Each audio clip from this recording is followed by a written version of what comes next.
I watched a few things, but it just hit me like I didn't post like a week or two. And the last thing was me watching like episode 6 of Boba Fett. Um, which is I'll probably have it in the top of the screen, honestly. Um, but I don't know. Like I could talk about Boba Fett. I also been watching Righteous Gemstones. I'm totally caught up on Ozark. I watched the Kanye documentary. It's been a few things that I watched. Not really listening to anything, but it's a few things that I watched. Have I listened to anything? I don't think I listened to anything. I know a lot of singles have come out, so albums are coming. Um, but I guess for today, let's talk about Boba Fett and um see, I can't even think now. I just say all this stuff that I watch, but I'm trying to think which I could actually keep talking about. I'm gonna do a separate video on Ozarks. I could probably do a separate video on Kanye, but I can do Kanye right now too. So let's talk about season finale of Boba Fett from a week ago and the Kanye documentary, which I found out is broken up into 3 parts. Like one part, this first part is Vision, and the second part I think is like something else, but the last part is Awakening. And it this basically documents because I have noticed when I see Kanye, he has like a videographer with him. I didn't know that this what it was for. Probably not, but for the most, I think for the least part, yeah. I just feel like he has a bunch of stuff just recorded, and it probably won't ever see the light of day. Maybe after his passing, but who knows with Kanye? Who knows with Kanye? God, I need to shave so bad. I need to trim. Um, But it just starts from his beginnings.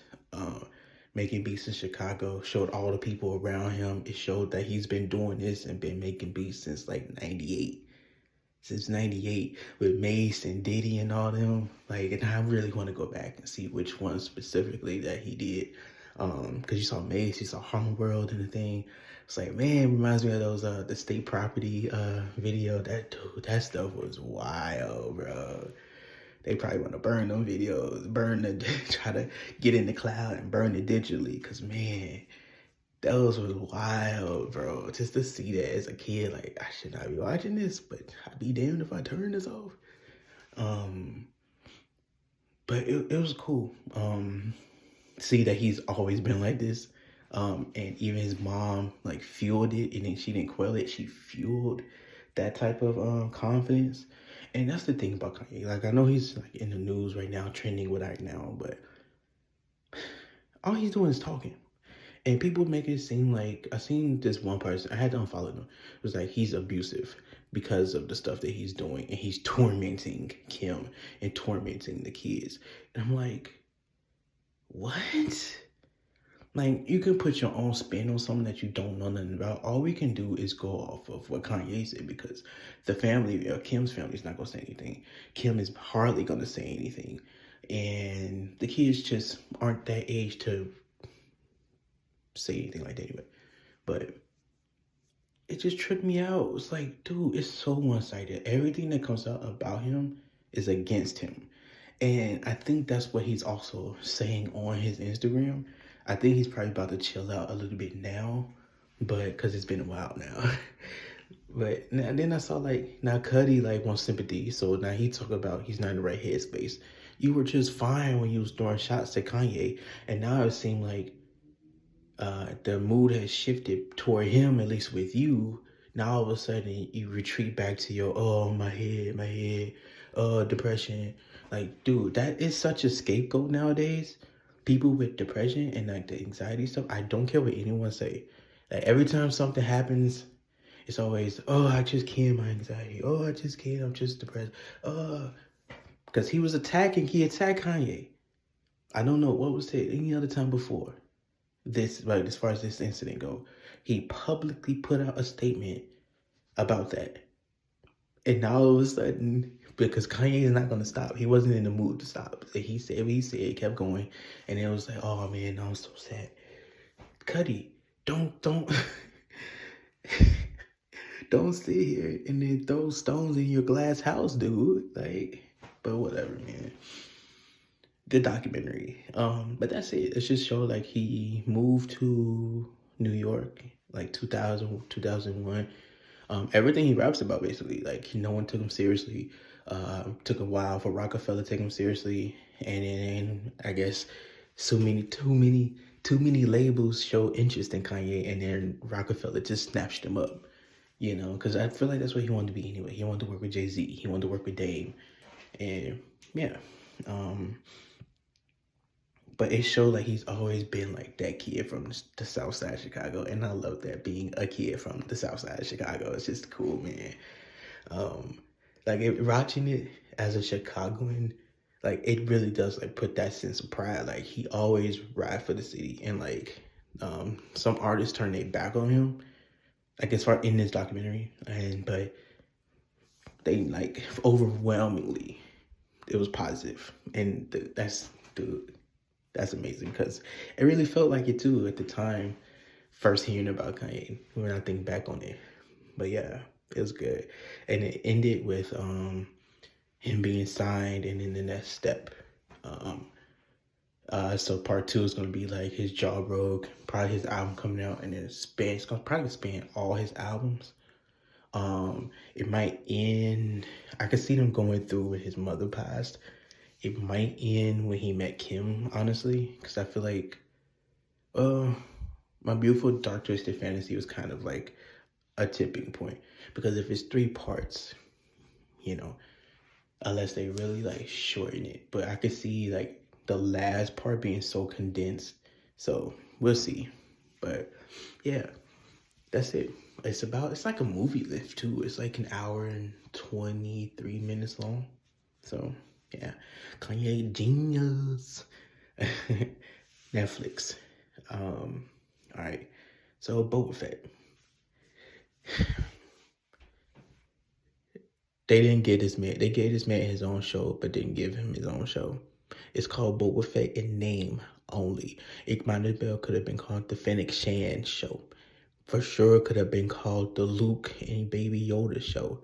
Grogu. God, that's such an ugly name. Like, it looks ugly and it sounds ugly. Like, out of all the names they could have just regurgitated, Grogu.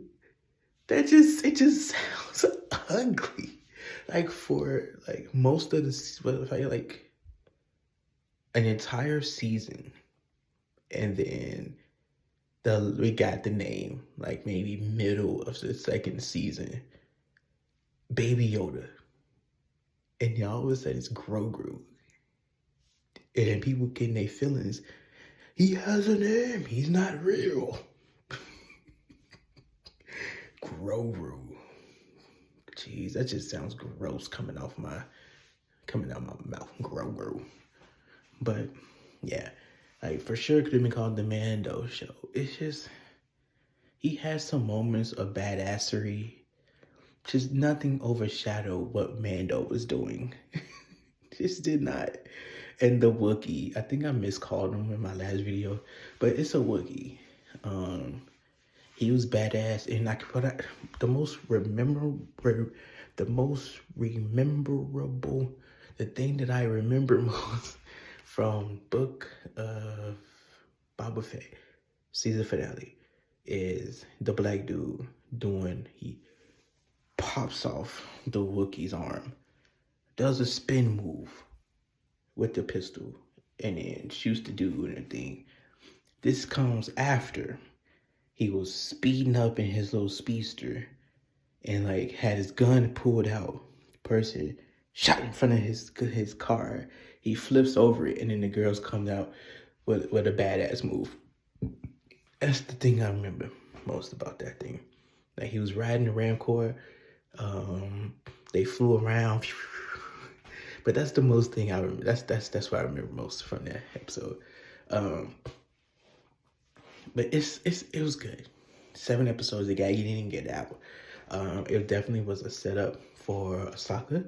It was a setup for Obi-Wan. It was a setup for probably some Jedi Academy. It was set up for Season 3, I believe, of The Mandalorian is. I don't think it's gonna be a Book of Boba Fett part 2. I can tell you that, but I don't know. It was good. It was entertaining to watch. Would I rewatch it again? Hell no, but maybe. I won't say never. I might get nostalgic. Like, man, I feel like watching all the Star Wars stuff. Let me watch all this stuff in chronological order. So maybe there's a chance, especially with. I'm sure they're gonna build off of this for The Mandalorian season 3. So if I rewatch it, I would have to watch it again, or just pick up from episode 5. So yeah, man got booted out his own show, Book of Mando. That sounds better. This sounds better. Book of Boba Fett. I was like Boba so bad. Book of Boba Fett. But yeah. So Kanye, Jeen-Yuhs. I don't know why. I feel like I have to say it like that. Jeen-Yuhs. Was episode 1, book 1. Netflix. About an hour and 23 minutes long. Book of Boba Fett season finale. I don't know when The Mandalorian's coming out, but yeah, that'll do for this video. Please like, comment, subscribe. Thank you so much to all my subscribers. I appreciate every single one of you, and I'll be back.